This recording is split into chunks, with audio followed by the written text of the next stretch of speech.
खरगोश और चूहे की कहानी।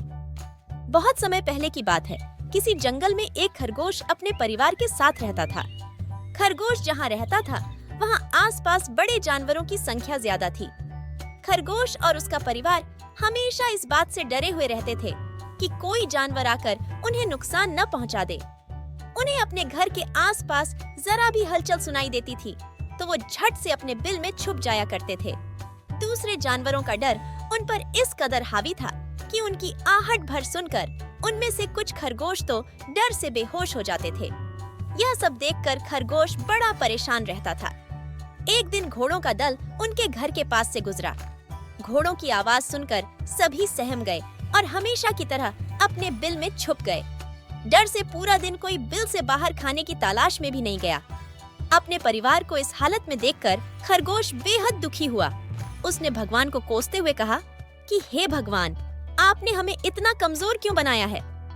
इस तरह जीने का क्या फायदा, जिसमें हर दिन अपनी जान को लेकर डर और भय बना रहता है। तभी सारे खरगोशों ने मिलकर फैसला किया कि हर समय डर और भय के चलते बिल में छुपकर रहने से अच्छा होगा कि सब मिलकर एक साथ अपना जीवन त्याग देते हैं। सभी खरगोश इकट्ठे होकर नदी की ओर निकल गए। नियत समय पर सभी खरगोश नदी के पास पहुँचे। नदी के पास कई सारे चूहों के बिल थे।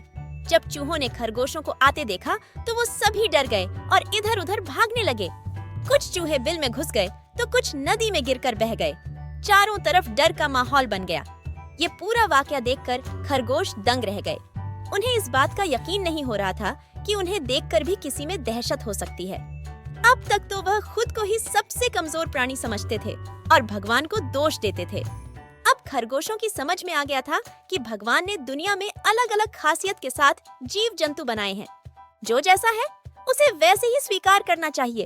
अगर किसी में कमी है तो उसमें कुछ गुण भी हैं। कहानी से सीख। कहानी से हमें यह सीख मिलती है कि प्रकृति ने सभी को शक्तिशाली बनाया है। बस फर्क इतना है कि सभी अलग-अलग क्षेत्र में अव्वल होते हैं। इसलिए हमेशा कमजोरी से भागने की जगह उसे ही अपनी ताकत बनाएं।